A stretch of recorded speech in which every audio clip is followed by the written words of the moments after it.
And when this author, and aside to Dr. Hu's point, I just can't resist. I think it's a bit ironic that after speaking praise of post-modernity and its potential, when it comes to talking about religion and religion, I think, in my humble opinion, he had left into modernity against to try to universalize religion and quoting from Wilfred Campbell Smith, just I think a very modernist figure. And I think we need to maintain that kind of diversity for religions to really work together. Thank you very much. Thank you. The second question that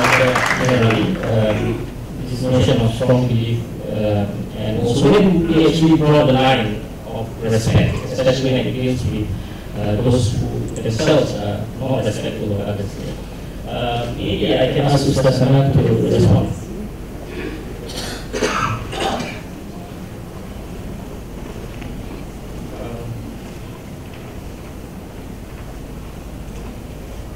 But I'm more concerned when we talk about dialogue and conversation. Sometimes it's more difficult to engage in the interfaith dialogue and engagement than the interfaith dialogue and engagement. Because with regard to interfaith, one can, like you said at the end of the day, okay, you are the others, so you can relate them. But within the faith, it is a bit more challenging and tough. And therefore, the need for this idea of respect, being respectful towards each other. I think it is one about the psychology and personality of a person, the upbringing, to what extent you are open to differing views. On the other hand, it is also about your knowledge and understanding. Often this lack of respect is due to the limited knowledge that we have. Our circle of knowledge is this much. And we think that that is the knowledge, that is the understanding, and therefore we are fixated to that, and then we become less respectful. But if we understand, we know that the limit of knowledge is beyond what we know. And so this is really the challenge with that class. It's really to come to realize that our tradition is not is so huge, and therefore we are more respectful towards the others, even within our same community. But having said all this, you, in the spirit of personal responsibility and freedom of thought, you have the right to hold your views. But as long as we do not violate, at the end of my presentation, I said that so long it does not violate the principle of harm, that you do not cause, the conflict and disagreement do not cause harm to others. But once you violate that principle, or once you translate that disagreement conflict into something else, so this is where your authority, that the power has got to come in and exercise its power. So, my point is here, I understand that we're going to stop your faith, but here we need to continue to engage in the conversation and negotiation. We need to learn more, we need to understand more, we need to understand that our knowledge probably is limited. Actually, it is limited. No one can really the best comprehension of our knowledge. Thank you. Anyone on my right would like to add on to that? All right, the third question is Mr. Fadli is concerning the questioning of authority in all these religious systems, right? It can lead to this issue of those who question authority are liable to be persecuted, etc. Even if they may be sincere in their questioning of authority. Anyone on my left would like to respond to that first? Yeah, how to question authority without finally ever being crucified? You know what? Here is the conflict between ideal and reality. And I feel the challenge even more because the example of Jesus Christ was cited. And so for me as a Christian, that becomes a point of challenge. Yeah, we all want to be like Jesus if we say we're Christians. However, there is a discrepancy between ideal and reality. Jesus Christ is like that, but we are very far from that. We try to be better Christians, we try to be better followers of Jesus, but no one can claim to be a perfect follower of Jesus. And I think the Lord Himself has given that option. He says, before you go to war, sit down and count the cost whether you can fight that war or not. Before you build a building, sit down and count the cost whether you can finish building the building. So before I go to a temple and overturn the money changers, I gotta sit down and figure out whether I can take 20 years a day or whatever. But I do believe that we should ask the Lord for wisdom as to how we are to still testify for what is true. We may not be able to go that far, but we can still ask the Lord for wisdom and testify for what is right and still speak up against what we believe is wrong that is going on in our society. I believe there's need for that still. Thank you. And I like probably Prof. Muhammad, it is Ibrahim also participated earlier on in the matter.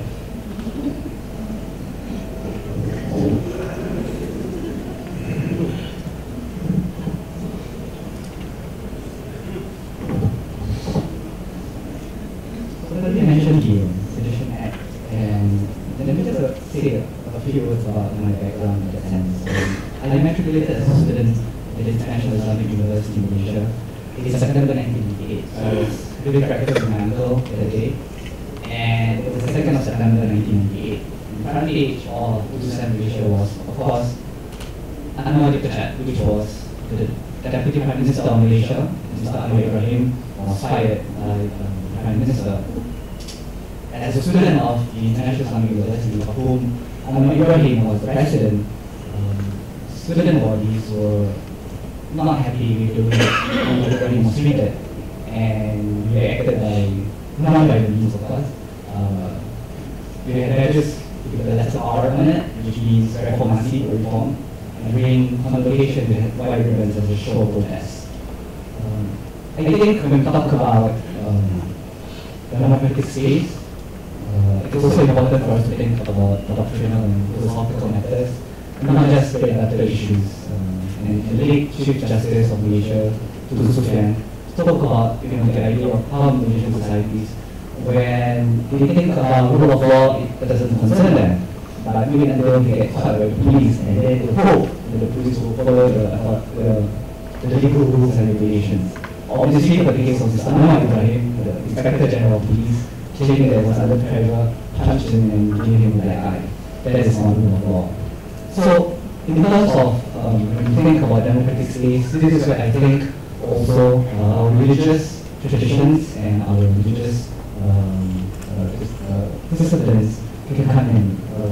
As it is, when we do the issue of democracy, for example, we find very few, the latest, one of the few words that I came across would be people like Abdullah Naim and Professor Khalid Al-Fadl in explaining Islam and the challenges of democracy. Do we vote as Muslims for political parties merely because of expediency or because it is just and right? It is because that in our religious tradition that democracy affords the best potential for the imperative of justice in terms of freedom of belief, in terms of freedom of speech, freedom to congregate and assemble. So these are the questions that need to be addressed. And when we look at what Professor Sherman Jackson, who is from the University of Michigan, a self-professed Black American Muslim, said that when we look at traditional Muslim scholarship, we look at, for example, whatever becomes the 5 main areas in which religion is supposed to protect. And among those were the idea of Hifz al-Aql, which is the heritage of the mind. Traditional Muslim scholars have always talked about the importance of not dividing alcohol or drugs or things that might prevent the mind from accessing the truth.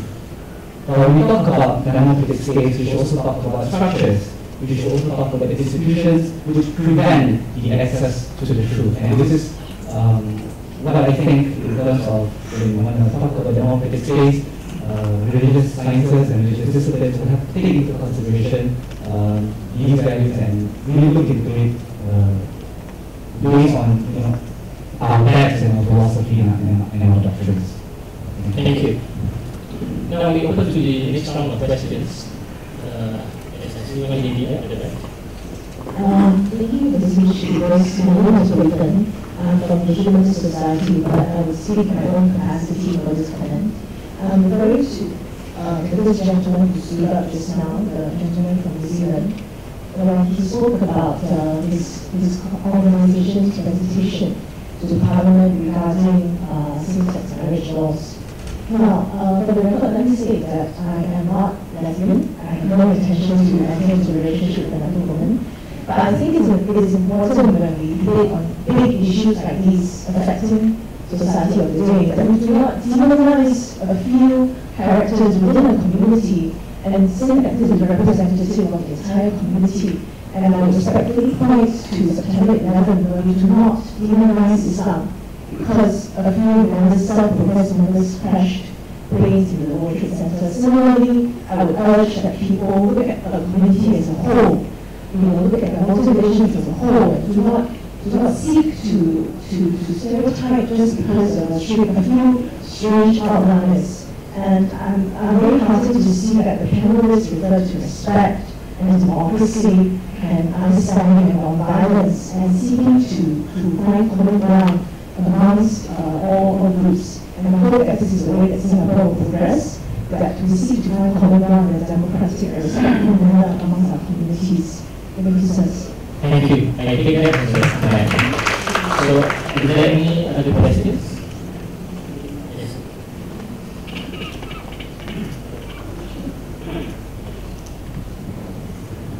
My name is Danish Sultan. I'm right by the Singapore Pakistani Association, but my views are here on personal. Thank you very much for the speakers, for making some very good presentations today. I have a few comments. The topic of this seminar, religious tradition and authority in a postmodern world. Perhaps we could complete by in a postmodern world of freedom and human rights. Once you put freedom and human rights, everything else goes away. And that's why we get comments on same-sex marriages, etc. When we are talking about freedom and human rights, you go away with authority and conditions. Religious authority. Where do we get the religious authority? Where do the institutions get the religious authority? Basically, it starts from home through indoctrination of the kids. I'm a Muslim because I was born one. But I'm sure a lot of out there are Christians because they were born in Christianity. Very few of us are able to go across or read into that in order to religious. Now, the other place where religious institutions get their authority is fear of rejection. Fear of rejection of the individual from the very society, the movement, from friends, from family. So that prevents people from doing things they eventually want to do, but they don't do. I very much like the commentary of Adnan and it's mutual respect. And I guess in the 60s in the US, it was I'm okay, you are okay kind of approach. And mutual respect is very much, I would say, relevant in terms of when we talk about unity and diversity. And that is basically mutual respect. That we can be diverse, we can have our own thoughts, but live in a unified manner. Coming to the final thing, since we don't have any, let's say, real authority with the religious institutions to implement what they think is right or wrong on the individual, because at the end, the individual behaves on what he or she morally thinks is right or wrong. So should this authority go back to the state? And should the state be more involved in ensuring that traditions which are harmful, which do harm, are not kind of accepted or not ingrained in the society? Thank you. Thank you. One more question, please. Yes, sir. Yes, thank you, Mr. Chairman. Hello everyone, I'm Mr. Mark Kwan, I'm the president of the Humanist Society of Singapore.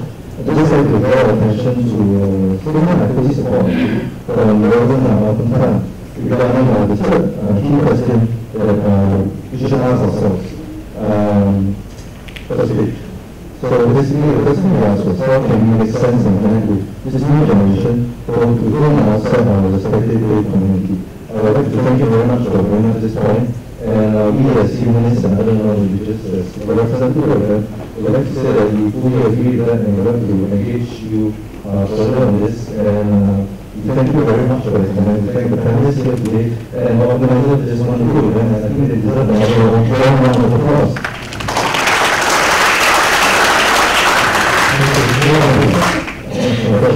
Thank you very much. Thank you.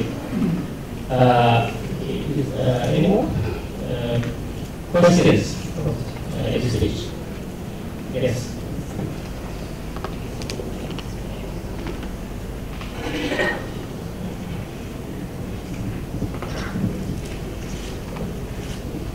Raise a very fundamental question, which is very I'd like to have. I'm representing the Christian community. That is a very fundamental question in terms when we talk about religion. It's a question of power. It's interesting this morning that all these religious people before us talking about religious tradition. And how do you define religious tradition without talking about divine power? I thought difficulty in tradition matter is that people claim that they are of divine origin. So I feel that we have quite a few modernists in front of us, or post-modernists. Very early in my religious studies, recognizing that we need to question tradition, whatever source, divine or human. That we should not talk about tradition as something fixed, as something universal in that sense, but we should never use the word tradition. All of us, when we talk about tradition, are actually in the tradition process. That when we question tradition, therefore, we must be open to this process, and we must engage. As I hear the observations and comments made this morning, the question that a friend asked me recently, where is my authority? And that presents some very easy answers for those who are in power, if they want to retain power. For those who want to claim they are very religious, who also talk about divine origin. And I'm curious to find out, therefore, if everyone believes in tradition, everyone is Western tradition, we do not want to fall in relativism, which is true. How, therefore, do I find or way to assess whether what I am developing as my tradition is a valid one? And this is the question I'd like to pose to the panelists. What is your criteria in evaluating one's tradition in order to hold authority and for the good of humankind? Thank you. There is a question with regards to the gentleman here, with regards to the issue of freedom and human rights. To what extent probably the state should be involved in stopping harmful traditions?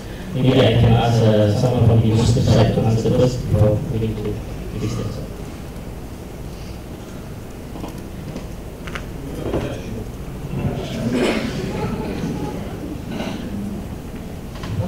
My only comment is that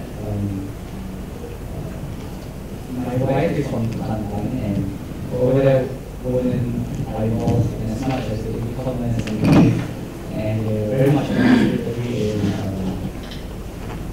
the daily grind.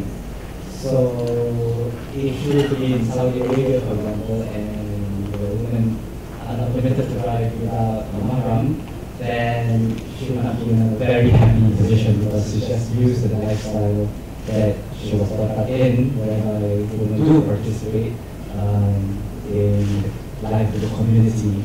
So different societies will have different ways of dealing with what is malu, what is known among the community, what is good or person, and we leave it to the community standards to decide based on readings of the text and based on the communality of experience. In the same way that we have come to the conclusion that while democracy is not the best way of governance, but it nonetheless is and offers the best potential for humans to come together and live in a society that's tolerant, in a society where the rule of law can be carried out. I think those are rights which are important. I think that people need to know their rights, and I think that just because some sectors or some components of the community may advocate for something that might be different from us, I think the idea of democratic space means that you would have to be able to tolerate different ideas than what you believe in. Thank you. If I can just quickly respond to this question about freedom and human rights, and this obsession or preoccupation over freedom and human rights may lead to loss of authority, loss of tradition, and so on. Personally, I think it is not a matter of choice today, now, to not speak about human rights and freedom, because it is a matter of reality today. So it's absurd to not want to talk about freedom and human rights.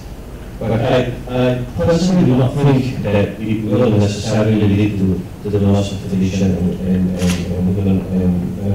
authority. Although I would admit that we will have to re-examine some of our, I'm speaking as a Muslim perspective, from a religious student perspective, I would admit that we need to re-examine some of our earlier positions, because some of these earlier religious positions are based on the social context, social idea where tribes were, a tribe was the smallest unit, so to speak. But now that context has changed, and therefore we need to appreciate this and re-examine some of our religious views related to that. Yeah. So my point is, I don't think that it will necessarily lead to a loss of tradition and authority.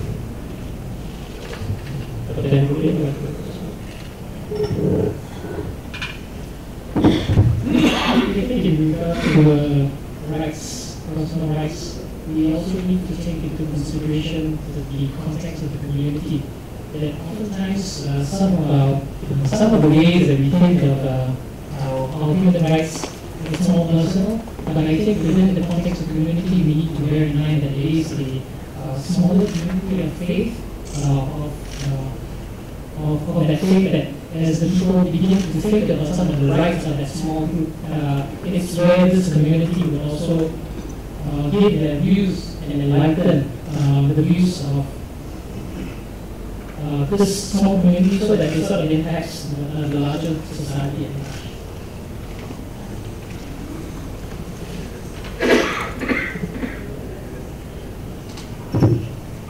Okay, the next question,